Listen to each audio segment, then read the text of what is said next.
That saves me often when I'm feeling overwhelmed by something. I remind myself, this is just a temporary experience. This is just an experience. Requires the skill of you being able to notice when you're overwhelmed or triggered by something, and then to be curious about it. So if I am going, oh, I notice this is happening, and then we notice it and name it, because the more clearly you can describe what you're experiencing, the more separation you have as the witness to the experience, instead of being so overwhelmed with the experience of yourself within the five senses, because we're only overwhelmed in the body mind. There is always a part of us that is conscious. So if I can catch myself when I'm triggered and overwhelmed, and I can be curious, go, oh, what is happening? And I can use words to describe the experience. Literally, the amygdala calms down.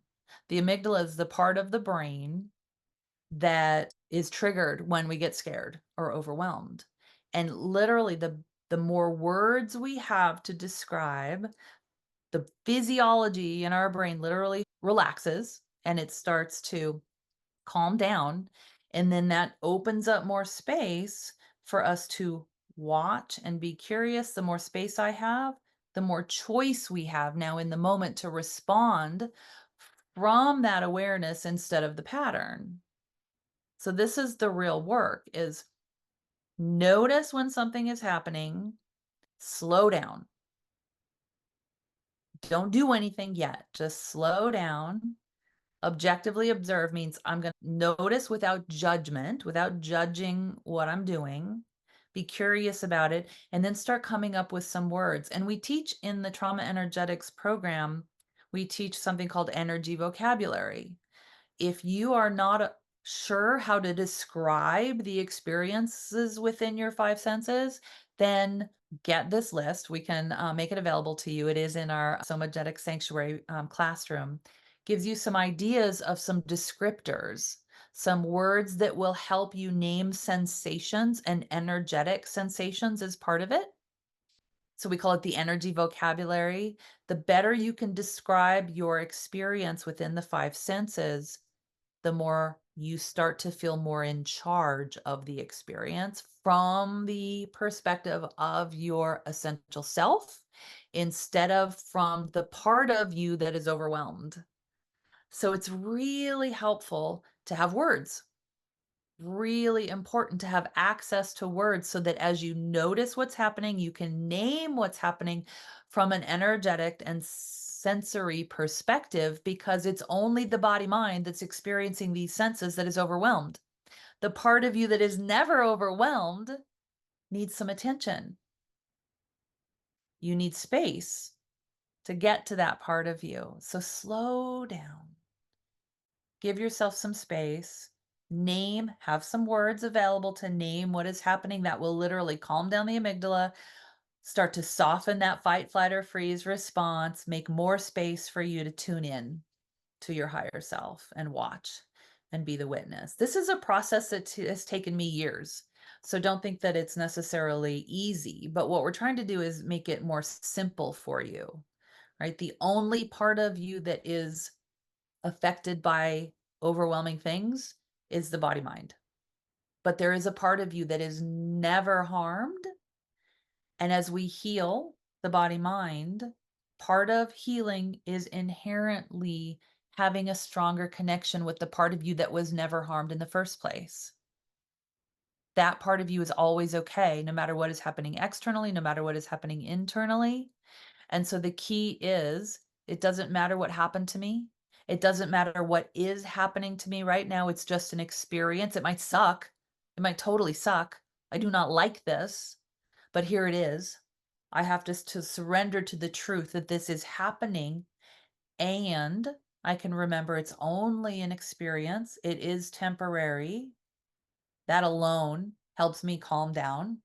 And then I go, huh, what's exactly happening? I have words to name the sensations, the emotions, and the story I'm telling myself.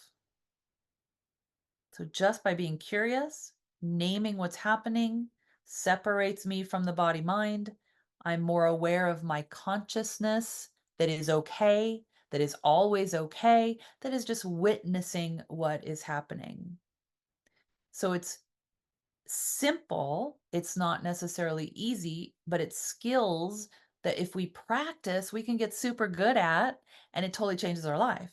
Because then we are more often in a state of creativity. Because if I can become the objective observer, clear out all the trauma, have access to my higher self, now I'm the creator. I am not just the victim of the experience. But those are two different physiologies. Most of us walking around on the planet today are in a defensive physiology, fight, flight, or freeze, and we don't even know we're in it all the time.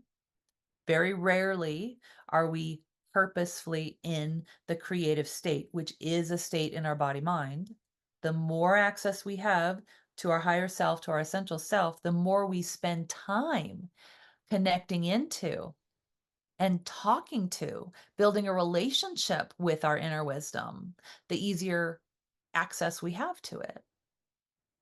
But if we're full of trauma, we don't even know that that's a part of us.